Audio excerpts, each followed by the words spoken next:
తగిన కాలమందు దేవుడు నిన్ను హెచ్చించునా అనేటువంటి చక్కని విషయాలను మనం తెలుసుకుందాం. తగిన కాలమందు దేవుడు నిన్ను హెచ్చించునా.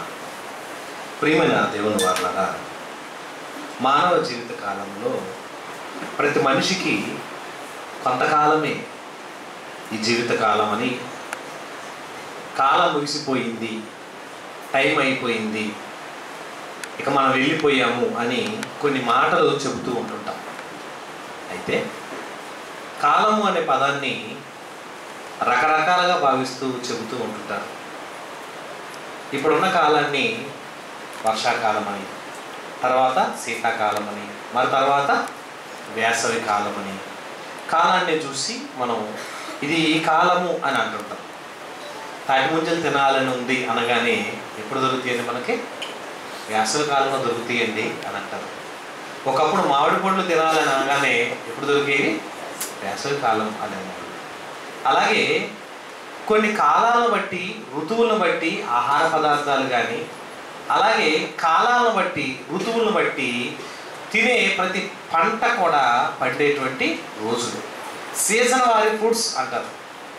అంటే ఈ సీజన్లో ఇవి, ఈ సీజన్లో ఇవి అని. అలాగే కాలాన్ని బట్టి ఆలోచిస్తే ఈ కాలము ఎప్పుడు ఏం జరుగుతుందో తెలియదు కాబట్టి మనకు కాలము, సమయములు అన్నీ కూడా దేవుడు తన చేతుల్లో పెట్టుకున్నాడంట.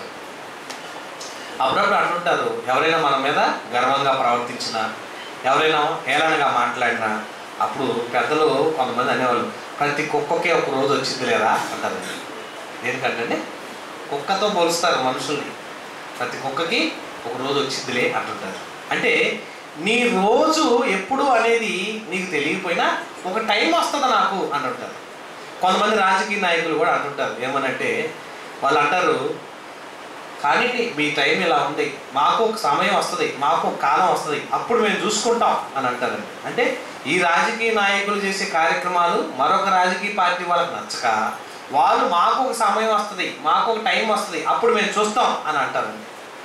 అలాగే భూమి మీద ఉన్న మనకు కూడా దేవుడు ఒక టైం ఇస్తాడా, లేదా ఒక టైంని నిర్ణయిస్తాడా? ఒక కాలాన్ని దేవుడు ఇవ్వటానికి సిద్ధంగా ఉన్నాడా? ఎందుకంటే మానవ బ్రతుకు కాలం మనకు ఉంది 60-70 ఏళ్ళు.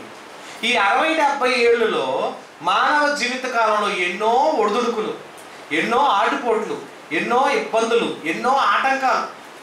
ఏంటంటే కొంతమంది వారి దేహంలో బ్రతకటం కూడా కష్టమే అన్నంత బాధలు భరిస్తుంటారండి. ఇక నేను బ్రతకలేను అనే ఓర్పు లేని జీవితాలు కూడా ఉన్నాయి. ఇలాంటి ప్రవర్తనలో ఎన్నో కుటుంబాలు పతనం అయిపోతాయి.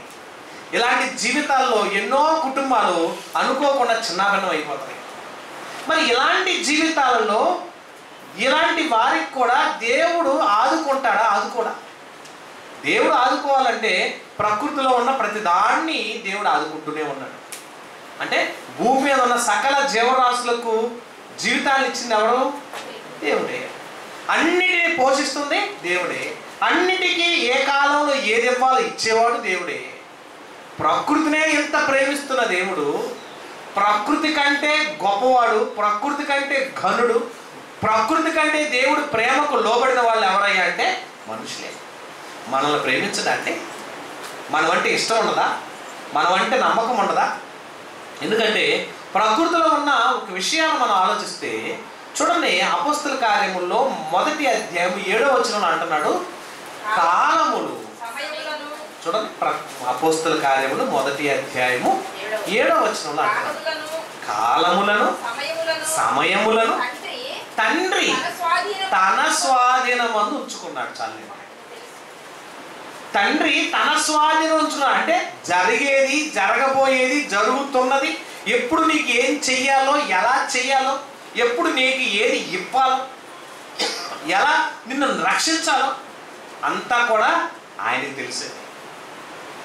కాలము ఆయన చేతుల్లో ఉంది, సమయం ఆయన చేతిలో ఉంది. ఈ కాల గతులు ఎప్పుడు సంవత్సరాలు మారాలో, ఎప్పుడు ఈ సంవత్సరాలలో ఏది ఉంచాలో, ఏది ఉంచకూడదో అన్నీ తెలిసిన వాడు దేవుడు అండి.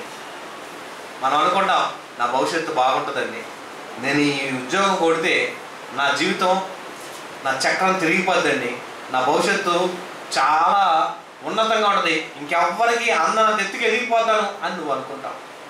కానీ నిన్ను ఎత్తులో ఉంచాలన్నా, కింద ఉంచాలన్నా, పైన ఉంచాలన్నా ఎవరు అనుకోవాలో తెలుసా? దేవుడు అనుకోవాలి.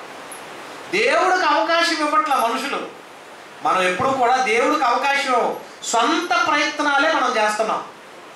నీకు ఏ గోల్ ఉందండి అని అడిగితే చాలామంది వాళ్ళు గోల్ చెప్తారు. నేను పలానా చదవాలనుకుంటున్నాను, పలానా స్థాయికి ఎదగాలనుకుంటున్నాను, పలానా ఉన్నత స్థితిలో ఉండాలనుకుంటున్నాను అన్నాడు. ఉన్నత స్థితిలో ఉండటం మంచిదే, కానీ అది దేవుడికి నచ్చిద్దా నచ్చదా? దేవుడికి నచ్చే విధంగా ఉందా లేదా? దేవుడు మెచ్చే విధంగా ఉందా లేదా? ఆ ఉన్నత స్థితిలో ఉన్న నీకు మనశ్శాంతి ఉండదేమో, ప్రశాంతత ఉండదేమో, ఆనందం ఉండదేమో. నువ్వు ఉంటావు ఆ స్థాయిలో, కానీ నీకు ఏది దొరకదేమో. నిన్ను ఎప్పుడు ఎక్కడ ఎలా ఉంచాలో, నిన్ను ఎప్పుడు ఏ స్థాయిలో పెంచాలో, నిన్ను ఏ కాలంలో నీకు ఏది ఇవ్వాలో అది దేవుడికి తెలుసండి. కీర్తనలు 145వ కీర్తనలో ఒక మంచి మాట అంటున్నాడు. 145వ కీర్తన 15వ వచనాన్ని చూసినట్లయితే చూడండి, ఇక్కడ భూమి మీద ఉన్న జీవరాశుల విషయంలోనే దేవుడు ఒక మంచి మాట అంటున్నాడు. 145వ కీర్తన 15వ వచనం, సర్వజీవుల కన్నులు నీ వైపు చూచుచున్నవి, తగిన కాలమందు నీవు వారికి ఆహారం ఇచ్చుచున్నావు. ఎప్పుడంటండి? తగిన కాలం. దానికి ఒక టైం ఉందా? ఉంది. తగిన కాలం వరకు మనం కూడా వెయిట్ చేయాలి. నా కాలము ఎప్పుడో, నా పరిస్థితి ఏంటో. చాలా మంది కుటుంబాలు అంటుంటారు, ఎప్పుడు నా బాధలు ఇంతేనా, ఎప్పుడు నా పరిస్థితి ఇంతేనా, ఎప్పుడు నా జీవితం ఇంతేనా, ఇక నా బ్రతికే ఇంతేనా, నన్ను ఇంకా ఆదరించే పరిస్థితి లేదా, నన్ను ఉన్నత స్థితిలో తెచ్చే పరిస్థితి లేదా, నాకు మనశ్శాంతి లేదా, నాకు సంతోషం లేదా, ఇక ఎప్పుడు దేవుడు ఇంతే ఉంచుతాడా? నన్ను గమనించడా దేవుడు? నాకంటూ ఒక ఉద్యోగం ఇవ్వడా, నాకంటూ ఒక వ్యాపారం ఇవ్వడా, నాకంటూ ఒక జీవితాన్ని ఇవ్వడా, నాకంటూ వివాహం ఉండదా, నాకంటూ సంతానం ఉండదా, నాకంటూ కుటుంబ పరిస్థితులకు ఇంతేనా, నా జీవితం ఇంతేనా అని చాలా మంది దిగజారిపోతుంటారు. జీవరాశుల విషయంలో దేవుడు అంటున్నాడు, తగిన కాలం ముందు నీవు వాటికి ఆహారం ఇచ్చదు. అంటే తగిన కాలం ఉందా? తగిన కాలం అంటూ ఉంటుందా? ఉంటది. జీవరాశులనే అంత ప్రేమిస్తుంటే, అనేక పిచ్చుకల కంటే మీరు శ్రేష్ఠులని దేవుడు చెబుతుంటే, అనేకమైనటువంటి ఉన్నత స్థితిలో ఉన్న వాటి కంటే మీరు గనులు అని దేవుడు చెబుతుంటే, నిన్నెందుకు పట్టించుకోడు దేవుడు? నీ మీద దేవుడికి ఎందుకు ఆలోచన ఉండదు? నిన్నెందుకు గొప్ప చేయడు? నీకంటూ గొప్ప చేసే టైం ఉంది, నీకంటూ గొప్ప చేసే ఒక స్థితి ఉంది. ఆ స్థితి వచ్చేంత వరకు నువ్వు వెయిట్ చేయాలండి. చాలామంది అంతేకాదండి, కాకి పిల్లలకి ఆహారం ఆకలి అవుతుంది, ఏం చేస్తున్నాయండి అవి? అమ్మ నాన్న అడుగుతాం మనమైతే, ఆకలి అయితే అమ్మ నువ్వు పెట్టవా, నాన్న నువ్వు పెట్టవా అని. ప్రతి కుటుంబంలో ప్రతి పిల్లలకి ఎవరి మీద అలవాటు చేయాలో తెలుసా? దేవుణ్ణి అడగటం అలవాటు చేయి. ఆకలి అవుతుంది, అమ్మ అన్నం పెట్టు. అదైతే సింపుల్గా ఉంది, బాగానే ఉంది. నీకు ఉద్యోగం కావాలి, నాన్న నువ్వేం చేస్తావో తెలియదు, నాకు ఉద్యోగం కావాలి. నన్ను కాదు అడగాల్సింది, దేవుణ్ణి అడుగు. నా వ్యాపారం బాగుండాలి, దేవుణ్ణి అడుగు. నా కుటుంబ పరిస్థితి బాగుండాలి, దేవుణ్ణి అడుగు. నేను ఒక ఉన్నత స్థాయిలో ఎదగాలనుకుంటున్నాను, దేవుణ్ణి అడుగు. ప్రతి కుటుంబంలో ప్రతి బిడ్డకు ఎవరిని అలవాటు చేయాలి? దేవుణ్ణి అడగటం అలవాటు చేయాలి. అసలు కాకి పిల్లలకు కూడా అంట ఆకలి అవుతుంటే ఆ కాకులను అడగట్లా. యోబు గ్రంథం 38వ కీర్తన 41వ వచనం, యోబు గ్రంథం 38వ అధ్యాయం 41వ వచనంలో అంటున్నాడు చూడండి. చూసారండి? తిండి లేక, యోబు గ్రంథం 38:41, తిండి లేక తిరుగులాడుచు కాకి పిల్లలంట దేవుడికి మొరపెడతాని అంటాడు. చూసారా? కాకి పిల్లలు దేవుడికి మొరపెడతంటే కాకి ఆహారం ఇస్తున్నాడు అంటండి దేవుడు. మొరపెడుతుంది ఏది? పిల్లలు. పిల్లలు వచ్చి మరి పిల్లలు ఆహారం కోసం ఎత్తుక్కోలేవు, వెళ్ళలేవు, అవి రెక్కలు లేవు, తిరుగులేని పరిస్థితి లేదు, అక్కడక్కడ కొట్టుకులాడుతుంటాయి. కానీ కాకి పిల్లలు దేవుడికి మొరపెడుతుంటే ఆహారం దేవుడు ఎవరికి ఇస్తున్నాడు? కాకి. కాకి రోడ్డు మీదకి వెళ్ళి ఊరంతా తిరుగుతుంటే దానికి ఎక్కడ ఆహారం ఇవ్వాలో దేవుడు సిద్ధం చేస్తాడు. అంటే నీ మనస్సు ద్వారా కొంతమంది పిడికడ అన్నం పెడుతుంటారు, కొంతమంది నీళ్లు పెడుతుంటారు, కొంతమంది గింజలు పెడుతుంటారు, కొంతమంది పంట పండించే టైంలో కొన్ని వదిలేస్తుంటారు. అంటే కాకి ఆహారం కావాలన్నప్పుడు కాకి పిల్లలు ఎవరిని అడుగుతున్నాయి? దేవుణ్ణి అడుగుతున్నాయి. అప్పుడు కాకి ఆహారం ఇస్తే ఏమైంది? కాకి ఆహారం తీసుకొచ్చి పిల్లల నోట్లో పెడతాయి. అంటే కాకి పిల్లలంతటివే దేవుణ్ణి అడుగుతుంటే మన పిల్లలు దేవుణ్ణి అడిగే అలవాటు ఉందా? మన పిల్లలు దేవుని కోసం బ్రతికే భక్తి ఉందా? చూసారా? అలవాటు చేసి జంతువులు జీవరాశులే దేవునికి మొరపెడుతున్నాయి అంటండి. అంటే దేవునికి మొరపెట్టేంతటి పరిస్థితి వాటికి ఉందా అండి? 12వ లోకాసువార్త 12వ అధ్యాయం 24వ వచనం చూడండి. దేవుడు సకల జీవరాశులను, భూమి మీద 90 లక్షల రకాల జీవరాశులు ఉన్నాయి అన్నారు శాస్త్రవేత్తలు. ఈ 90 లక్షల జీవరాశులలో ప్రతిదాని విషయంలో దేవుడు బాధ్యత తీసుకొని ఏమంటున్నాడు చూడండి. కాకుల సంగతి విచారించిరా చూడండి, అవి విత్తవు కోయవు, వాటికి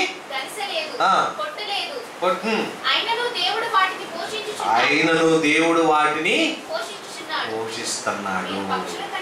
మీరు పక్షుల కంటే ఎంతో శ్రేష్ఠులు, దేవుని కుమారులు, దేవుని సంతతి, దేవుని వారసులం, దేవుని రాజ్యానికి వెళ్ళబోయే యోధులం, ఆయన సన్నిధిలో ఉండగలిగే వాళ్ళం, ఆయన రక్షణ పొందిన వాళ్ళం, ఆయన పరలోక రాజ్యానికి హక్కుదారులం. అలాంటి మనలను వదిలేశాడని నువ్వు అనుకుంటున్నావా? నన్ను దేవుడు పట్టించుకోవట్లేదని ఏడుస్తున్నావా? నన్ను కనికరించడానికి దేవుడి మీద ఇబ్బంది పెడుతున్నావా? దేవుడిని ఓ దేవా నాకు ఎందుకు నన్ను ఎలా చేసావు, నన్ను ఎందుకు ఎలా చేసావు, నా జీవితం ఇంతేనా, నా పరిస్థితి ఇంతేనా, నా ఆరోగ్యం ఇంతేనా, నేను ఎంతకాలం మడుండాలి, నేను ఎంతకాలం ఏడవాలి, నేను ఎంతకాలం ఉండాలి అంటావా? తగిన కాలం ఉంది. నీకు కూడా ఏం చేస్తున్నాడు? తగిన కాలమున దేవుడు నిన్ను హెచ్చించబోతున్నాడు. హెచ్చించేంత వరకు నువ్వేం చేయాలి? వెయిట్ చేయాలి. ఇప్పుడే హెచ్చించు అనకూడదు. టైం రావాలి నాయన. యేసుప్రభు అంతటా ఆయన పుట్టాలంటే ఏం చేశాడు? టైం వచ్చాడు. ఆ టైం ఇచ్చి నాకు ఉంచాడు, అప్పుడే పుట్టించలా. న్యాయాధిపతుల గ్రంథం చూడండి. న్యాయాధిపతుల గ్రంథం చూస్తే న్యాయాధిపతుల్లో కూడా ఎప్పుడు ఏ కాలంలో ఎవరు పుట్టించాలో వారికి ఆ టైం వచ్చేంత వరకు ఆపి పుట్టించాడండి. 2వ అధ్యాయము న్యాయాధిపతుల గ్రంథము 2వ అధ్యాయము 16వ వచనం. ఆ కాలమున యెహోవా వారి కొరకు, చూసారని ఎవరన్నాడు? ఆ కాలమున యెహోవా వారి కొరకు న్యాయాధిపతులను పుట్టించాడంట. అంటే ఎవరు ఎప్పుడు పుట్టాలో తెలుసు, ఎవరు ఎప్పుడు ఎంతకాలం ఉండాలో తెలుసు, ఎప్పుడు ఎవరికి ఏది ఇవ్వాలో ఆయనకు తెలుసు. నిన్ను ఎంతకాలం పడుకోబెట్టాలో, నిన్ను ఎంతకాలం ఉంచాలో, నిన్ను ఎంతకాలం హెచ్చించాలో, నీకు ఎప్పుడు ఏది ఇవ్వాలో ఎవరికి తెలుసు? దేవుడు తెలుసు. దేవా నన్ను ఎందుకు ఇలా చేసావని అనకండి. నా మీద నీ ఆలోచన ఎలా ఉందో, నా మీద నీ ఉద్దేశం ఎలా ఉందో, నేను నీకు దగ్గరగా ఉన్నానో లేదో అనే పశ్చాత్తాపడి ఉంది. నేను నీకు విధేయుడిగా ఉన్నానో లేదో చూసుకోండి. సమస్యలు ఎన్నన్నా ఉన్నాయండి, మీరు దేవుళ్ళో ఉన్నారా లేదా అది కావాలండి. ఆటంకాలు ఎన్నన్నా ఉన్నాయండి, మీరు దేవుళ్ళో ఉన్నారా లేదా. రోగాలు ఎన్నన్నా ఉన్నాయండి, మీరు ఎవరిలో ఉండాలి? దేవుని కలిగి ఉన్నామా లేదా, దేవునితో ఉన్నామా లేదా అన్నది ఇంపార్టెంట్. దేవుళ్ళో లేకుండా ఎన్ని తెచ్చుకున్న ఉపయోగం ఏముంది? దేవుళ్ళో లేకుండా ఎంత కలిగి ఉన్న ఉపయోగం ఏముంది? దేవుళ్ళో ఉంటే నిన్ను ఎప్పుడు హెచ్చించాలో తగిన సమయాన్ని నిన్ను హెచ్చిస్తాడు. హెచ్చించేంత వరకు నువ్వేం చేయాలి? వెయిట్ చేయాలి. దేవుడు అనుకున్నదే జరిగింది. నువ్వు అనుకున్నది ఏది జరగదు భూమి మీద. దేవుడు అనుకున్నదే జరగాల. అవును, నీవు అనుకున్నది ఏది జరగదు. నువ్వు అనుకుంటావు నేనేంటండి, నేను ఒక్కడనే కదా, నేను ఒక్కడనే కదా. నువ్వు ఒక్కడవైతే ఒక్కడినైనా నిన్ను 1000 మందిని చేస్తాను అన్నాడండి. అన్నాడా? యెషయా గ్రంథంలో చూడండి. యెషయా గ్రంథంలో 60వ అధ్యాయము 22వ వచనంలో అంటాడు, నేను ఒక్కడనే కదా నువ్వు చింతిస్తున్నావా, నేనేం చేయలేను కదా అని అనుకుంటున్నావా? యెషయా గ్రంథం 60వ అధ్యాయము 22వ వచనం, వానిలో ఒంటరి అయిన వాడు, అబ్బా నేను ఒక్కడనే కదా నువ్వు అనుకున్నావో, నిన్ను ఎంతమందిని చేస్తాడంట? 1000 మంది అవును. చల్లండి. నిన్ను గొప్ప చేయాలన్న మనసు ఆయింది, నిన్ను ఉన్నత స్థితిలో ఉంచాలన్న ఆలోచన ఆయింది. నువ్వేమనుకున్నావు? నన్ను పట్టించుకోవట్లేదు దేవుడు, నన్ను కాపాడట్లేదు దేవుడు, ఎంతకాలం దేవుడి దగ్గరికి వెళ్తున్నాను, ఎంతకాలం దేవుడిలో ఉంటున్నాను, ఎంతకాలం దేవుడి కోసం బ్రతుకుతున్నాను, ఎంతకాలం దేవుడి కోసం చేస్తున్నానని నువ్వు అనుకుంటున్నావేమో. అలా అనుకోవద్దు. నిన్ను హెచ్చించే రోజు రాబోతుంది. అది కూడా దేవుడు అనుకున్నట్టే జరగాలి. దేవుడు మాట చెప్పాడండి, యోనా నువ్వు నినివే పట్టణానికి వెళ్ళి వాక్యం చెప్పయ్యా.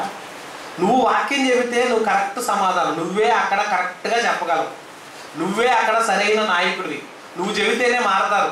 నిన్ను ఎన్నుకున్నానని దేవుడు యోనాకు ఆ బాధ్యత అప్పగించాడు. మరి యోనా ఏం చేయాలి? నువ్వు అనుకుంది నేనెందుకు చేస్తాను, నువ్వు చెప్పినట్టుగా నేనెందుకు వెళ్తాను, నాకు వెళ్తాం అక్కడికి ఇష్టం లేదు అనుకున్నాడు. అనుకొని నినివే వెళ్ళమన్నటువంటి ఓడెక్కకుండా ఏ ఓడెక్కాడు? తార్షీషు వెళ్ళే ఓడెక్కాడు. ఈ తార్షీషు వెళ్ళే ఓడెక్కగానే ఓడలో మళ్ళీ ఎవరైనా గుర్తుపడతారేమోనని ఓడ అడుక్కెళ్ళి పడుకున్నాడు. దేవుడు కూడా కనపడ్డేమో అనుకున్నాడు. దేవుడు కనపడకుండా ఉంటా మనం? నువ్వు ఎక్కడికి వెళ్తే దేవుడు కనపడవండి. ఆకాశం మీదకి వెళ్ళా కనపడతావు, భూమికి అడుగుకి వెళ్ళా కనపడతావు, ఎక్కడున్నా కనపడతావు. ఎక్కడ దేవుడికి మరుగైన చోటు నువ్వు? కిందకి వెళ్ళాను నాకేం పర్లేదు, ప్రశాంతంగా ఆడికి వెళ్ళి లేపుతారులే అనుకున్నాడు. దేవుడు నిన్ను అక్కడికి పంపిస్తుంటే, నువ్వు ఇట్టు వెళ్తుంటే దేవుడు ఏం చేయగలడు? క్లైమేట్నే చేంజ్ చేశాడండి. వాతావరణం క్షణాల్లో మారిపోయింది. అప్పటికప్పుడే కారు మబ్బులు కమ్ముకొచ్చినాయి, అప్పటికప్పుడే తుఫాను రేగింది, అప్పటికప్పుడే సముద్రం అల్లకొల్లం అయిపోయింది. సముద్రంలో ఉన్నటువంటి ఆ పరిస్థితులన్నీ విభిన్నంగా మారిపోయినాయి. వెంటనే ఓడలో ఉన్న సామాన్తో సహా బయటపడేశారు. చివరికి ఎవరెవరు ఎక్కడున్నారు వారందరం లేపించి మీ ఇష్టదైవాలను మొరపెట్టండి అని అన్నారు. చివరికి ఓడ అడుగునున్న ఎవరు పట్టించుకోలేని నన్ను అనుకున్నాడు. మధ్యలోనే ఈయన లేపేశారు. ఎవరిని? అన్నా నీకు పిచ్చి పట్టిందా, నిద్రపోతున్నావా, నిద్రపోతున్నా లే అని లేపారు. ఇప్పుడు బయటకు చూడంగానే ఏముంది? క్లైమేట్ మొత్తం చేంజ్ అయిపోయింది. పరిస్థితి అంతా అనుకూలంగా లేదు. ఎంత చేంజ్, ఎంత దారుణంగా అయిపోయింది. ఏంటి నా పరిస్థితి అనుకున్నాడు. అర్థమైపోయింది ఆయనకి, నేను దేవునికి వ్యతిరేకంగా ఉన్నాను కనుక నాకు ఇది తప్పదు. కనుక నేనేం చేయాలంటే నేను చేయాల్సింది దేవుడి కోసం చేయాల్సిందే అనుకున్నాడు. వెంటనే వేరే వాళ్ళతో మనసు కలిగించాడు. చీట్లు వేయించారు. చీట్లు ఎవరి పేరు వచ్చింది? యోనా పడాలి. యోనా పడేటట్టుగా దేవుడు ఏదో ఒక విధంగా క్లైమేట్ చేంజ్ చేశాడు. అంటే నిన్ను ఎలాగైనా వాడుకోవాలనుకున్నప్పుడు నిన్ను ఎక్కడ నడిపించాలో అక్కడ నడిపిస్తాడు. ఆ వాతావరణాన్ని, ఆ పరిస్థితుల్ని, ఆ సిచ్యువేషన్ని అలా మోల్డ్ చేయగలిగే శక్తి ఎవరికి ఉంది? దేవుడికి. నిన్ను ఈరోజు చంపేయాలనుకున్నాడు అనుకోండి, చంపడానికి దేవుడికి ఎన్ని మార్గాలు ఉన్నాయి? ఎన్నైనా చేయగలరండి. ఏ విధంగా నిన్ను ఒక్కడనే చంపాలనుకున్నాడు అనుకోండి, నీ ఒక్కడి మీద ఏదో తమ్మబడేటట్టు చేస్తాడు. లేదా యాక్సిడెంట్ అయ్యింది, నువ్వు ఒక్కడే చచ్చిపోయేటట్టు గుర్తిస్తాడు. లేదా నిన్ను ఒక్కడే తీసేయాలనుకున్నప్పుడు ఏమి ఇబ్బంది కాకుండా చిన్న హార్ట్ అటాక్ వచ్చింది అయిపోతావు. నీకు ఇవ్వాలనుకున్నప్పుడు ఇవ్వగలడు, నిన్ను తీసేయాలనుకుంటే తీసేయగలడు, నిన్ను హెచ్చించాలన్నా హెచ్చించగలడు. యోనాకు అర్థమైపోయింది నన్ను వేసేయను అన్నాడు. వేసేయగానే ఆయన కోసం ఎదురు చూస్తా ఎవరున్నారు? పెద్ద త్రిమింగలం, పెద్ద చేప రెడీగా ఉంది. తీసుకెళ్ళింది నేనే పట్టణం ఒడ్డున కక్కేసింది. చెయ్యాలనుకున్న పని చేయించాడా లేదా? చేశాడు. మనం వీటన్నిటిని చదువుతున్నప్పుడు ఏమర్థం అవ్వాలంటే, దేవా నా పక్షాన నువ్వు ఏం చెయ్యాలనుకున్నావు అది చేయడానికి నన్ను వాడుకో అనాలి. నాకు నచ్చిందే చేస్తాను, నేను అనుకున్నదే జరిగించు, నాకు అనుకూలంగా ఉన్నట్టుగా చెయ్యి అని అనకండి. నాకు అది అవసరమా? ఇవ్వు. నాకు ఇబ్బందా? తీసే. నాకు వద్దనుకుంటున్నావా? వదిలేసే. నాకు ఇవ్వాలనుకుంటే ఇవ్వు, నీకు ఇష్టమైనట్టుగా నన్ను వాడుకో అనే మనస్సు మనకు ఉండాలి. అప్పుడు యోనా వెళ్ళి చెప్పాడు కాబట్టి నినివే పట్టణం మొత్తం మారిపోయింది. అంటే తగిన కాలాన్ని నడిపించే శక్తి సమర్థుడు ఎవరు? దేవుడు. యోసేపు జీవితం అండి యవ్వన కాలంలో ఉన్నాడు. 17 ఏళ్ల వయసు అప్పుడు అన్నలు భయంకరంగా కొట్టి చిత్రవద చేసి పంపిస్తే తాను భక్తుడు, బాల్యం నుంచి భక్తుడు. ఎవరు? యోసేపు. బాల్యం నుంచి భక్తులే పెరిగాడు, దైవత్వంలో ఎదిగాడు, గొప్పవాడుగా ఉన్నాడు, ఉన్నత స్థితిలో ఉండాలనుకున్నాడు. తల్లిదండ్రుల సంరక్షణలో మంచి భక్తిగా ఎదుగుతున్న వ్యక్తిని అనవసరంగా అన్నలు కొట్టి చంపైపోతే ప్రాణానికి హాయి తెచ్చే టైంలో అన్నను ప్రేరేపించి రూబేన్ చేత మాట్లాడించి అతను అమ్మేసే పరిస్థితి ఇచ్చారు. విదేశాలకు అమ్మేశారు. ఏం చేశాడని బానిసగా వెళ్ళిపోయాడు. బానిస బ్రతికాడు. అక్కడ కూడా నమ్మకంగా దేవుళ్ళలోనే ఉన్నాడు. అక్కడ ఉన్న వాడిని కూడా భయంకరంగా చిత్రవద చేయాలనే ఉద్దేశంతో ఎలాగైనా మోహించి అతను వాడుకోవాలనుకున్న పోతీఫర్ భార్య నుంచి కూడా తప్పించుకున్నాడు. చివరికి వెళ్ళిపోయి దేంట్లో పడిపోయాడు? చెరసాల. అంటే రాను రాను సిచ్యువేషన్ అంతా భయంకరమైన పరిస్థితులకు వెళ్ళిపోతుంది. అన్న తల్లిదండ్రులకి దూరం అయింది ఒక బాధ అయితే, అన్నల కొడత ఒక బాధ అయితే, అన్నలు అమ్మేయటం ఇంకొక బాధ అయితే, అమ్మేన తర్వాత బానిసగా బతకడం ఇంకొక బాధ అయితే, మరలా దానికంటే మిక్కిలి బాధ చెరసాల. రోజు రోజుకి బాధలు పెరుగుతున్నాయా తగ్గుతున్నాయా? పెరిగినాయండి. రోజు రోజుకి కష్టాలు పెరిగిపోయినాయి, శ్రమలు పెరిగినాయి, ఇబ్బందులు పెరిగినాయి, ఆటంకాలు పెరిగినాయి. కానీ భక్తిలో దేవుణ్ణి మాత్రం వదలలేదండి. ఎవరతను? యోసేపు అంటే యవ్వనస్తుడుగా ఉన్న ఆ దినముల్లో దేవుణ్ణి వదలక నిలబడ్డాడు. సమయం కొరకు వెయిట్ చేశాడు. దేవా ఏం చేయాలి? ఊరు కాని ఊరు, దేశం కాని దేశం, ఇక్కడ కాపాడేవాళ్ళు కానీ రక్షించేవాళ్ళు కనీసం ముఖ పరిచయం అయిన వాళ్ళు కూడా ఎవరు లేరు. నన్ను ఎవరు కాపాడతారు? నన్ను ఎవరు రక్షిస్తారు? నాకు జామీన్ ఇచ్చేది ఎవరు? నన్ను విడిపించేది ఎవరు? నన్ను ఎవరు కాపాడతారు? మొరపెట్టి ఏడ్చి కన్నీళ్ళు కార్చిన రాత్రులు ఎన్నో. సుమారు 17 సంవత్సరాలు బాధ అనుభవించాడు. ఆ బాధలు పడి పడి ఉన్నప్పుడు యోసేపుని చూసిన దేవుడు, యోసేపు మొర ఆలకించిన దేవుడు ఆ రాజ్యంలోనే రాజు తర్వాత రాజు అంతటి స్థాయిలో నిలబెట్టాడండి. ఏ కాలం వచ్చింది? తగిన కాలం కొరకు వెయిట్ చేయాలండి. భక్తుడు వెయిట్ చేశాడా? పారిపోవడానికి ప్రయత్నం చేశాడా? యోసేపు ఎప్పుడు పారిపోవడానికి ప్రయత్నం చేయాలి. ఈ జైల్లోంచి ఎక్కడ బయటికి వెళ్ళాలి, ఎక్కడ కన్నం పెట్టాలి, ఎక్కడ ఎవరిని కొట్టాలి, ఎవరిని చంపాలి, ఈ ఆలోచనలకు వెళ్ళా. దేవాన్ని చిత్తం, నీ ఇష్టం నాయన. నా జీవితం ఏం చేయబోతున్నావో, నా పరిస్థితిని నువ్వేం చేయబోతున్నావో, నన్ను ఎలా నడిపించబోతున్నావో అది నీ ఇష్టం అని యోసేపు దేవుడి మీద ఆధారపడ్డాడు కనుక దేవుడు అతను ఏం చేశాడు? హెచ్చించాడు. ఆదికాండం 45వ అధ్యాయం చూడండి. ఆదికాండం 45వ అధ్యాయంలో ఎంత మంచి మాట అంటున్నాడండి యోసేపు జీవితం గురించి.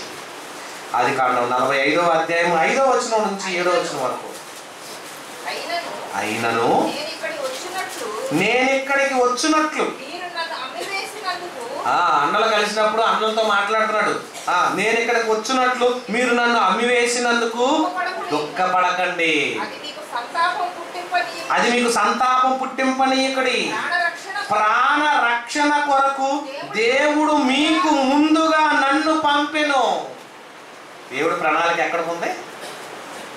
17 ఏళ్ల తర్వాత జరగబోయే దాని కొరకు ముందుగానే యోసేపును అమ్మేశారండి.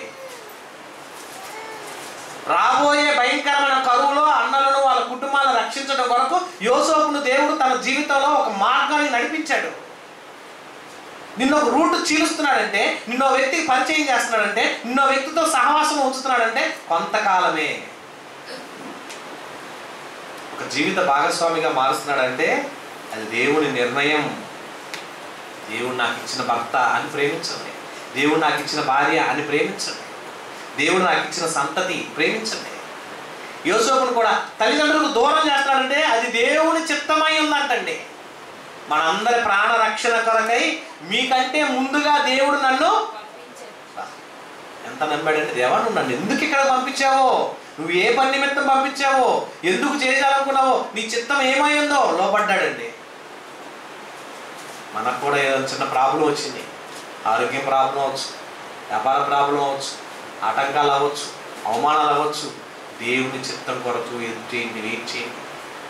నీ పక్షాన దేవుడు ఏం చేయబోతున్నాడో వెయిట్ చేయి. అదే 50వ అధ్యాయంలోకి రండి. ఆదికాండం 50వ అధ్యాయంలోకి వచ్చినట్టయితే అక్కడ కూడా అంటున్నాడు 20వ వచనం. 50వ అధ్యాయం 20వ వచనం. మీరు నాకు కీడు చేయను ఉద్దేశించిరి కానీ నేటి దినము జరుగుచున్నట్లు అనగా బహు ప్రజలను బ్రతికించున్నట్లుగా అది మేలుకే దేవుడు ఉద్దేశించెను. చూసారండి, ఆ రోజున రాళ్లతో కొట్టి నీళ్ళు లేని బావిలో పడేసి నన్ను అమ్మేశారు. అమ్మేసిన పరిస్థితుల్లో నన్ను బానిసగా అమ్మేశారు. బానిసగా వెళ్ళిన నేను, చెరసాల్లోకి వచ్చిన నన్ను దేవుడు హెచ్చించి దేవుడు ఉద్దేశ ప్రకారంగా మిమ్మల్ని అందరినీ బ్రతికించేటట్టుగా ప్రజలందరి ప్రాణాలను కాపాడే యోగ్యతను నాకు ఇచ్చాడంటే నా నిమిత్తము దేవుడు ముందుగా ఇది ఉద్దేశము. నీకొచ్చిన రోగము దేవుని ఉద్దేశము, నీకొచ్చిన నష్టం దేవుని ఉద్దేశము, నీకొచ్చిన శ్రమ దేవుని ఉద్దేశము, నీకొచ్చిన ప్రాబ్లమ్స్ దేవుని ఉద్దేశం. నువ్వు దేవుళ్ళో ఉంటే, నువ్వు దేవుళ్ళో ఉన్నావు, నిన్ను ఎలా మలుచుకోవాలో మోల్డ్ చేసుకోవాలో దేవుడు తెలుసు. ఒక బంగారం తయారు చేసేవాడి దగ్గరకు బంగారం శుద్ధ వచ్చింది, దాన్ని ఏం చేస్తాడు? బాగా కరగబెడతాడు. కరగబెట్టి దాన్ని శుద్ధగా చేసి దాన్ని ఒక మంచి తీగగా చేసి ఆ తీగను సాగొడతాడు.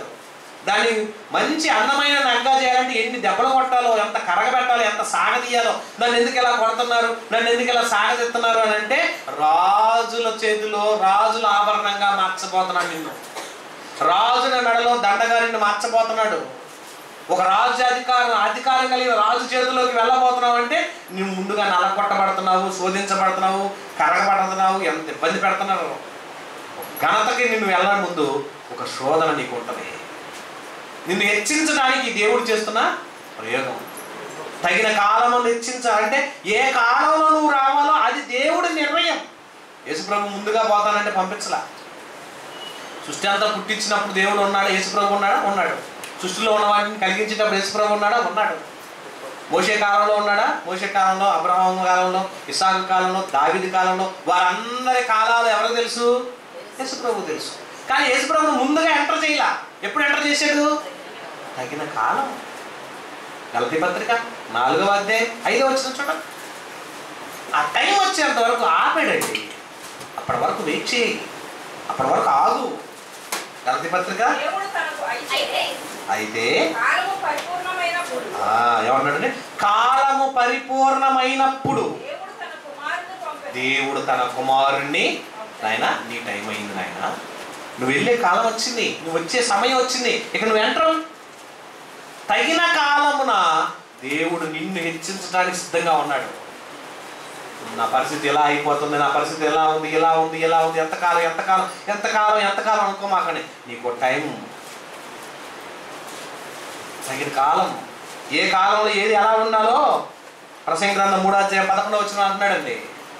ప్రసంగి గ్రంథం 3వ అధ్యాయం 11వ వచనం అంటున్నాడు, ఎప్పుడు ఏది ఎలా ఉండాలో, ఏ కాలంలో ఎలా ఉండాలో చూడండి. ఏమన్నాడు? ప్రసంగి 3:11 ఏమన్నాడు?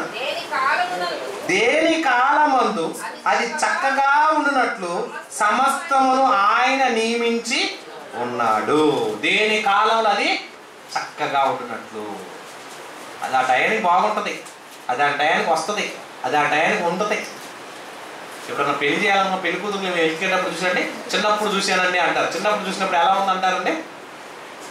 చీపురు ముక్కేసుకొని, చీపిరి కారుతూ, చీపిరి వేసుకున్న లంగాకి చీపురు దుడుచుకుంటూ, ఈ చేతికి చీపురు దుడుచుకుంటా, ఈ చేతికి దేవుడు దుడుచుకుంటా, ఆ అరిసెలో చక్రాలు జేబుల్లో పెట్టుకొని ఎలా ఉంటుందని చిన్నప్పుడు? ఈ చింపిరి చుట్టమ్మాయా అంటారు. ఇష్టం పుట్టించి ప్రాయం ఉన్న మంచి ఈడు వచ్చినప్పుడు ఎలా ఉంటుంది? ఈ అమ్మాయా మీ అమ్మాయి? నేను ఎప్పుడో చిన్నప్పుడు చూసి ఎట్టున్నప్పుడు చీపిరి చుట్టేసుకొని చీవుడి ముక్కు కారుతా ఉంటే ఆ కారుతున్న చీవుడి ఎగబిక్కుంటా ఈ చేతితో ఆ చేతితో తుడుచుకుంటుంది. ఈ అమ్మాయినా ఆ అమ్మాయి అని అంటారు. తగిన కాలానికి హెచ్చించే సమయం ఉందండి. హెచ్చించే సమయం వచ్చేంత వరకు మనం ఏం చేయాలి? వెయిట్ చేయాలి వద్దా? వెయిట్ చేయక తొందరపడిందండి ఒక ఆమె బైబిల్లో. ఎవరండి ఆమె? దేవుడు చేస్తానన్నాక ఇస్తానన్నాక శారా గారు, ఏంటయ్యా నాకు ఋతుస్రావం ఆగిపోయింది, దేశాన్ని ఎత్తానన్నాడు దేవుడు, పిల్లల్ని ఎత్తా అన్నాడు దేవుడు, ఇంకేం ఎత్తాడు, నాకు ఋతుక్రమమే ఆగిపోయింది, ఇంక దేవుడు వల్ల ఏమవుతుంది? నేను చెప్పినట్టు వింటావా వినవా? అమ్మ నా మాట ఎన్నో, నువ్వు చెప్పింది చేయాల్సిందే. నా దాసి అయిన ఆగర వెంటబో, నాకు ఒక అబ్బాయి కావాలి, నా పిల్ల నాకు చేతిలో బిడ్డను పెట్టి నువ్వేమన్నా చేసుకో, నాకు బిడ్డ కావాలి, నువ్వేం చేస్తావో తెలియదు. దేవుడు ఇస్తానన్నాడు, నువ్వు నొప్పుకో. కొత్త కాలం అంటే ఆత్మీయ స్థితిలో ఎదిగే తొలి దినాల్లో బలపల్ల ఇంకా తొందరపడింది. ఇస్తానన్నదాకా ఆగిపోయింది. ఆగపోవటం వల్ల ఏమైంది? ఆగరికి బిడ్డనిచ్చాడు దేవుడు. తర్వాత ఏమో కూడా దేవుడు ఏమిచ్చాడు? ఇస్తానన్న దేవుడు ఇస్తాడా? ఎవడా ఇస్తాడు. సమయం రావాలి, మనం ఏం చేయలేము. కొన్ని పరిస్థితులు అనుకూలం ఉండక, కొన్ని పరిస్థితులు తారుమారు అయిపోతే ఏం చేస్తాం? నువ్వు బస్సు ఎక్కావు, విజయవాడ టికెట్ తీసుకున్నావు, టికెట్ తీసుకుని కానించి మగగిరి కానించి దిగేద్దాం అంటే ఎలా కుదిరితే? దిగమన్నా దిగవు. అప్పుడు స్టేజ్ రాని, ఆ స్టేజ్ వచ్చేంత వరకు నువ్వు లేవు. స్టేజ్ మొత్తం అనగానే నీ బ్యాగ్లు ఎక్కడ ఉంది, నీ సంచి ఎక్కడ ఉంది, నీ సెల్ ఫోన్ ఎక్కడ ఉంది, మొత్తం రెడీ చేసుకొని బస్సు కూడా ఆపకపోయినా ఏం చేస్తాం? కేకలేసి ఆపు ఆపు ఆపు అని గొడవ చేసి అవసరమైతే బస్సును దబా దబా మోగించి నీ టైం రాగానే దిగిపోతాం. తగిన సమయం వచ్చేంత వరకు మనం ఏం చేయాలండి? వెయిట్ చేయాలి. వెయిట్ చేయకపోతే కుదరదు. దావీదు అంతటి వాడు 24 సంవత్సరాలు వెయిట్ చేసేటప్పుడు ఇన్ని బాధలు, నిద్ర లేదు, పరిగెత్తాలి అరణ్యంలో, ఎక్కడ పడుకున్నా చంపేమని సైనికులు పంపించాడు సౌలు. రాజు తలుచుకుంటే దెబ్బలకి డబ్బులకి కుదవడదు అన్నట్టు చంపడానికి ప్రయత్నం చేశారు, చంపేమని మనుషులు పంపించాడు. ఎవడెప్పుడు వచ్చి చంపేస్తాడో దావీదుని భయంతో, ప్రాణ భయంతో కొండల్లో, అడవుల్లో, ఎడారుల్లో, అరణ్యాల్లో తిరుగుతూ ఏం చేయాలో అర్థం కాక ప్రాణాలు అరచేతిలో పట్టుకొని నిద్రలో కూడా లేక జీవితాన్ని కొనసాగించాడండి. అలా కొనసాగించిన దావీదుకి ఒకానొక దినాన దేవుడు ఏ రాజు అయితే చంపాలనుకున్నాడో ఆ రాజుని చంపేసిన తర్వాత రాజ్య పదవిలో రాజుని చేశాడు. ఎవరిని? దావీదు. దావీదు ఏమంటున్నాడు తెలుసా? సమూయేలు 2వ గ్రంథం చూడండి ఎంత మంచి మాట అంటున్నాడు. సమూయేలు 2వ గ్రంథం 7వ అధ్యాయం 18వ వచనంలో అంటున్నాడు, అయ్యా అసలు నన్ను ఎంత చేసింది. సమూయేలు 2వ గ్రంథం 7వ అధ్యాయం 18వ వచనం చదవమ్మా.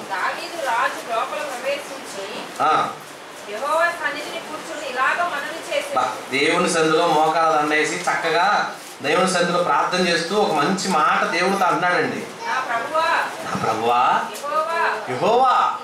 అసలు ఎంత హృదయపూర్వకంగా మాట్లాడుతూ చూడండి. నా ప్రభువా యెహోవా, ఇంతగా నన్ను హెచ్చించుటకు, ఇంతగా నన్ను హెచ్చించుటకు నేను ఎంతటి వాడను, నా కుటుంబం ఏ పాటిది. చాలేమ్మా, చాలు చాలు చాలు. ఇంతగా నన్ను హెచ్చించుటకు నేను ఎంతటి వాడనయ్యా. నేను ఏడో అడవుల్లో తిరిగేవాడిని, గొర్రెలు కాసుకునేవాడిని, ఎక్కడో గొర్రెలు కాసుకుంటాను, నన్ను తీసుకొచ్చి రాజ్య పదవిలో రాజుగా కూర్చోబెట్టావంటే, నన్ను ఎంతగా చేసావంటే నేను ఎంతటి వాడని. తగిన కాలం ఉంది. ఆ తగిన కాలంలో నేను హెచ్చించే సమయం ఉంది. అప్పటి వరకు నువ్వేం చేయాలండి? వెయిట్ చెయ్యి దేవుని సన్నిధిలో. అప్పుడు అందుకే దావీదు అంటాడు, నా ప్రాణమా యెహోవా నమ్ముకొని మౌనంగా ఉండు, తొందరపడద్దు, అలవాటు చేయొద్దు, నువ్వు మౌనంగా ఉండు. నీకు ఇచ్చే కాలం ఉంది, ఇస్తాడు. చేసే కాలం ఉంది, చేస్తాడు. దేవుడు ఇచ్చేంత వరకు మనం ఏం చేయాలండి? వెయిట్ చేయకుండా తొందరపడితే నీకే అనంతం. కుక్క చేసే పెత్తనం గాడి తీసుకుందంటండి. ఏంటంటే కుక్క పెత్తనం గాడి తీసుకున్నాం. ఇద్దరు పక్క పక్కనే కట్టేసాడు అంటే యజమాని. గాడిదని కుక్కనే పక్క పక్కన కట్టేస్తే పాపం కుక్క రోజు అరుతుందంటండి. రైతు దొంగలు వస్తున్నారని. పక్కన స్నేహంగా ఉన్నాక కొంతకాలానికి గాడిదన్నట్ట, నువ్వెందుకు అరుతావు, నేను అరుతాను, కాసేపు నువ్వు పడుకో అందంటాడు. వద్దు యజమాని ఒప్పుకోడు, నేనే అరుతాను అంటే, కాదు కాదు నేను ఉన్నాను కదా, నేను చూసుకుంటానని కుక్క పెత్తనం ఎవరు తీసుకున్నారో? గాడిద తీసుకున్నాడు. గాడిద అరుపుకి ఎలా ఉంటుంది? నిద్ర పట్టక యజమాని లేచి వచ్చి కర్ర తీసుకొని ఒళ్ళంతా పచ్చడి కొట్టాడు అంటే. గాడిద ఎందుకు అరిసింది? దొంగోడు వచ్చారని అరిసింది. దొంగోడు వచ్చిన అలవాల్సిన కుక్క మొలకొని వండుకుంటే గాడిద అరిసేపాటికి ఏం చేశాడు? నువ్వెందుకు అరిసావో దాన్ని వీపంతా తోలు వేసేటట్టు కొట్టాడు అంట. అప్పుడు అందంట, నీ పని నువ్వే చెయ్యి, నా పని నేనే చేస్తాను, నీ పెత్తనం నేను తీసుకుంటే ఎలా ఉంటుంది అన్నాడు అంట. ఆ పరిస్థితి. ఎందుకంటే దేవుడు నీకు ఇచ్చే టైం ఉంటుంది. తొందరపడద్దు. నాకెందుకు ఇవ్వలేదు, నన్ను ఎందుకు ఇలా చేసావని దేవుడిని అనొద్దు. ఒక కుమ్మరివాడి చేతిలోకి మట్టి ముద్ద వెళ్ళినప్పుడు ఆ మట్టి ముద్దని ఎలా తయారు చేయాలో ఆ మట్టిని బట్టి నిర్మాణం చేస్తాడు. ఆ మట్టిని కోజా చేయాలా, కొండగా చేయాలా, మంచి అందమైన బొమ్మగా చేయాలా, మనిషి బొమ్మను చేయాలా, నెమలి బొమ్మను చేయాలా, లేకపోతే చేప బొమ్మను చేయాలా, ఏ బొమ్మను చేయాలి, ఈ మట్టి దేనికి ఉపయోగపడిందో దాన్ని తయారు చేస్తాడు. తయారయ్యేంత వరకు దానికి విలువ ఉండదు. తయారైన తర్వాత దాన్ని కనుక మంచి పెయింట్ వేసి ఆడ పెడితే దాని విలువ వేలల్లోకి వెళ్ళిపోతుంది. మట్టి శుద్ధంగా ఉన్నప్పుడు రూపాయి కూడా కొంటారు ఆ మట్టిని. అది ఖరీదైనటువంటి బొమ్మగా తయారైన తర్వాత దాని విలువ ఎలా పెరిగిందో దావీదు కూడా తన జీవిత కాలంలో నేను ఎంతటి వాడినయ్యా, నన్ను అంత హెచ్చించావు, ఇంత హెచ్చించడానికి నా కుటుంబం అసలు ఏ పాటిది. తగిన కాలం ఉందండి, నిన్ను కూడా హెచ్చిస్తాడు. తొందరపడకండి. దేవుళ్ళు ఉండండి, ధైర్యంగా ఉండండి, బలంగా ఉండండి, బలపరచబడండి, ఆత్మీయంగా ఉండండి, ఆత్మీయంగా బలంగా ఎదగడానికి ప్రయత్నం చేయండి. నిన్ను హెచ్చించడానికి దేవుడు ఉన్నాడు. ఆయన పని నిన్ను హెచ్చించడమే దేవుని చిత్తం. దేవుని చిత్తానుసారంగా నువ్వు ఉండాలని దేవుడు నీ కొరకు ఎన్నో కార్యక్రమాలు. చూడండి లోకాసువార్త 12:42 చూడండి. లోకాసువార్త 12వ అధ్యాయము 42వ వచనంలో అంటున్నాడు, ప్రభు ఇట్లా నేను తగిన కాలమున ప్రతి వానికి ఆహారం పెట్టుటకు యజమానుడు తన ఇంటి వారి మీద నియమించినట్టి నమ్మకమైన బుద్ధి గల నిర్వాహకుడు, గృహ నిర్వాహకుడు ఎవడు అంటే ఏంటి? ఏమన్నాడండి? తగిన కాలమున ప్రతి వానికి ఆహారం. ప్రతి వానికి ఉన్న టైం ఉంది. ఒక వ్యక్తికి పక్షవాతం వచ్చింది, వచ్చి ఎన్ని సంవత్సరాలు అయింది? 38 సంవత్సరాలు అయిందండి. యేసు ప్రభు కంటే ముందే, యేసు ప్రభు వయసు ఆ టయానికి 33.5 సంవత్సరాలు. కానీ యేసు ప్రభు సువార్త ప్రకటించేటప్పుడు 30 సంవత్సరాలు అయితే ఈ 3 సంవత్సరాల సువార్త కాలంలో పరిచయం అయ్యాడు అతను. అంటే 38 సంవత్సరాలు, యేసు ప్రభు పుట్టక ముందే 5 సంవత్సరాలకు ముందే ఈయన పక్షవాతం వచ్చింది. ఈయన తీసుకెళ్లి బెతెస్దా కోనేరు దగ్గర పెట్టారు. ఈయన ముందు ఎంతో మంది నీళ్ళలో దిగుతున్నారు, బాగుపడుతున్నారు, నీళ్ళలో దిగుతున్నారు, బాగుపడుతున్నారు. ఎంతమంది బాగుపడుతున్నా ఇతను మాత్రం ఆశ చావట్లా. నేను ఎప్పుడు బాగుపడతాను, నన్ను ఎప్పుడు ముంచుతారు, నన్ను ఎప్పుడు నీళ్ళలో దిప్పుతారు, నన్ను ఎప్పుడైనా ఎదురు చూస్తూ బాధపడతానే ఉన్నాడండి. ఎన్ని సంవత్సరాలు వచ్చింది అప్పటికే? 38 సంవత్సరాలు. 38 సంవత్సరాలుగా బాధపడుతున్నాడు. అతనికి మోక్షం రాలేదు, అతనికి విడుదల రాలేదు, అతనికి ఆ పక్షవాతం తగ్గలేదు. యేసు ప్రభు పుట్టాలి, యేసు ప్రభు పెరగాలి, బాప్తిసం పొందాలి, ప్రజల్లోకి రావాలి. ఆ బెతెస్దా కోనేరు దగ్గరకు వచ్చి అతన్ని బాగు చేసేంత వరకు దేవుడు నిర్ణయం అయి ఉన్నది. అంటే 38 సంవత్సరాలు ఆ రోగంతో ఉండాలని ఎవరు నిర్ణయం అయి ఉందండి? దేవుడు నిర్ణయం. అంతసేపు బాధపడాలా? దేవుడు అతన్ని స్వస్థపరిచేంత, యేసు ప్రభు వచ్చి స్వస్థపరిచేంత వరకు దేవుడు అతన్ని అలా వాడుకున్నాడు. సరే, నీ పక్షాన కూడా నా పక్షాన కూడా దేవుడు ఒక నిర్ణయం ఉంటుంది. ఆ నిర్ణయం తగిన కాలం దేవుడు నిర్ణయిస్తాడు. నిర్ణయించేంత వరకు నువ్వేం చేయాలి? వెయిట్ చేయండి. పరలోకం ఇవ్వడానికి సిద్ధంగా ఉన్నాడండి. అది లాస్ట్ రోజు ఇస్తే, ముందు రోజు ఇస్తే, నీ జీవితంలో నిన్ను ఓకే చేసి జీవగ్రంథంలో నీ పేరు రాసుకుంటే సరిపోదా? ఫస్ట్ వచ్చినాడు పేరు రాసుకున్నారు అనుకోండి, అమ్మో వాడు ఫస్టే పేరు రాస్తున్నాడు, పరలోకం వెళ్ళిపోద్ది అనుకోండి, లాస్ట్ వాడు పేరు కూడా రాసుకుంటాడు దేవుడు. ఆ పేరు వచ్చేంత వరకు అందులో నీ పేరుంటే చాలు. జీవగ్రంథంలో నీ పేరుంటే నువ్వు ధన్యుడివి. అంతకన్నా భాగ్యం ఏముంది? భూమి మీద ప్రతి వానికి తగిన కాలంలో దేవుడు హెచ్చించినట్టు నిన్ను కూడా హెచ్చిస్తాడు. మోషే తర్వాత నాయకుడు ఎవరు అని ప్రజలు అనుకుంటుంటే, మోషే కంటే ముందే దేవుడు నిర్ణయించుకున్నాడు యెహోషువ సమర్థుడు. యెహోషువని ఎన్నుకోవడానికి మోషే మరణించేంత వరకు ఆగాడు. మోషే మరణించినాక దేవుడే నిర్ణయించాడు, యెహోషువ నువ్వు అవసరం. మరి అప్పటి వరకు ఏం చేశాడు? ఆర్డర్లో ఉంచాడు అంతే. నువ్వు అలా ఉండు, నీకంటే పై నాయకుడు ఉన్నాడు, ఆ నాయకుడు తర్వాత నీ నాయకత్వం. ఆ తర్వాత వరకు నువ్వేం చేయాలి? వెయిట్ చేయాలి. దేవుడు తగిన కాలమందు నిన్ను హెచ్చించేంత వరకు నువ్వేం చేయాలి? నిలబడు. ఒకానొక దినాన నిన్ను హెచ్చించే టైం వస్తుంది. ఆ హెచ్చించే టైంలో నీకు ఉన్నతమైన స్థాయిలో నిన్ను గొప్ప చేయబోతాడు. ఆ గొప్ప చేసే టైం వరకు మనం వెయిట్ చేయాలి. ప్రేమ దేవుని వల్ల భూమి మీద ఉన్న మన అందరి జీవితాలు కూడా అంతేనండి. దేవుడు నీ కొరకు తగిన కాలంలో, తగిన సమయంలో నీకు ఇవ్వడానికి ఆయన సిద్ధంగా ఉన్నాడు. కానీ మనమే చాలా విషయాలు పోగొట్టుకుంటామండి. నిన్ను కావాలనే కదా ఎన్నుకున్నాయి. ఎఫెసీ పత్రిక 1:4 నుంచి మనకు తెలుసు కదా, ఏమన్నాడు? ఎట్లనగా తన ప్రియునియందు తాను ఉచితంగా మనకు అనుగ్రహించిన తన కృపా మహిమకు కీర్తి కలుగుటకై యేసుక్రీస్తు ద్వారా తనకు కుమారులుగా స్వీకరించుటకై మనలను ముందుగా మన కోసం తన కోసం మనల్ని నిర్ణయించుకున్నాడు ఆల్రెడీ. మనం తన ఎదుట పరిశుద్ధులుగాను నిర్దోషులుగాను ఉండవలెనని జగత్తు పునాది వేయబడక మునిపే నీ మీద ప్రేమ ఉంటే ఆయనకి, నువ్వు నన్ను పట్టించుకోవట్లేదు, నన్ను వదిలేశాడు, నన్ను గమనించట్లేదు, నువ్వెందుకు అనుకుంటున్నావు? ఆయన తగిన కాలం ఇచ్చాడు కాబట్టి ఇంకా ఆరాధనకు వచ్చాడు. లేకపోతే నువ్వు ఎక్కడ ఉండేవి? ఇప్పుడు జనాలందరూ ఊరేగింపులు తిరుగుతున్నాయి, భజనలు చేసుకుంటూ అంత గందరగోళం ఎగురుతున్నారే, ఇంకా నువ్వు అక్కడే ఉండేవాడువేమో. నిన్ను నడిపించుకున్నాడు, నిన్ను పిలుచుకున్నాడు, ప్రజల్లో కల్లా నిన్ను ఎన్నిక చేసుకున్నాడు, నిన్ను రప్పించుకున్నాడు, దేవుని సన్నిధిలో ఉండే స్థితి నీకు ఇచ్చాడు, ఇక్కడ ఆరాధనలో ఆరాధించుకునే యోగ్యత నీకు ఇచ్చాడు. నీ ద్వారా ఎంత ఆత్మలు రక్షించబడాలో, నీ ద్వారా ఎంతమంది ఆత్మీయంగా నడిపించబడాలో, నీ ద్వారా ఎంతమంది రక్షించబడి బాప్తిసం పొందాలో, నీ మాట ప్రకారంగా ఎంతమంది కార్యక్రమాలు ఎన్ని జరిగించాలో అది దేవుడి నిర్ణయం. ఆ టైం వచ్చేంత వరకు నువ్వేం చేయాలి? దేవుడి కొరకు ఎదురు చూడండి, దేవుడి పరిచయంలో ఉండండి, పనిలో ఉండండి. నీకు ఏదైనా అప్పగించాడు ఆ పని చెయ్యి. దేవుడు నాకు ఇచ్చిన పని ఇదే, ఇందులో చెయ్యి, ముందు ఇందులో నమ్మకంగా ఉండు, మరొక పని ఇస్తాడు, మరొక పనిలో నమ్మకంగా ఉండు, మరింత పని ఇస్తాడు. మరిన్నిటి మీద నీకు అధికారం ఇవ్వాలంటే కింద నుంచే నువ్వు ఎదగాలి. ఒకేసారి పైకి వెళ్ళి అక్కడపేట మీద కూర్చుంటానంటే కుదరదు. దేవుడిని హెచ్చించేంత వరకు నువ్వేం చేయాలి? ప్రియమైన దేవుని వల్ల బైబిల్ ఎన్నో వచనాలు, ఎన్నో రెఫరెన్స్లు ఉన్నాయి. కానీ ఇంకా మనం ఆలోచిస్తే దేవుని చిత్తాన్ని బట్టి ముందుకు సాగాలంటే గలతీ 6:9 చివరి మాట చూసుకుందాం. సమయం అయిపోయింది, తండ్రి గారికి అవకాశం ఇద్దాం. చూడండి, గలతీ పత్రిక 6వ అధ్యాయము. మనం మేలు చేయుట యందు విసుకక యుందుము, మనము అలయక మేలు చేసితమేమి, అబ్బా తగిన కాలమందు పంట చూసారండి, తగిన కాలం నీకు పంట రావాలంటే నువ్వు అలయక మేలు చేస్తూనే ఉండాలి. నువ్వు చేసే కార్యక్రమాలను బట్టి, వెళ్ళే పనిని బట్టి, ఇచ్చే దేని బట్టి, నువ్వు చేసే ప్రతి దాన్ని బట్టి తగిన కాలం నీకు పంట వస్తుంది. విత్తనాలు వేసేటప్పుడు ఎలా ఉంటుంది? తుఫాన్లు వస్తుంటాయి, వరదలు వస్తుంటాయి. ఇప్పటికే రైతులు అడగండి, 2 సార్లు పంట వేసేవాడిని పోయిందండి, వదిలేస్తాడా? 3వసారి కూడా మళ్ళీ విత్తనాలు వేస్తాడు, మళ్ళా పోయినాయండి, 4వసారి కూడా వేస్తాడు. ఎందుకు? ఇది విత్తే కాలం.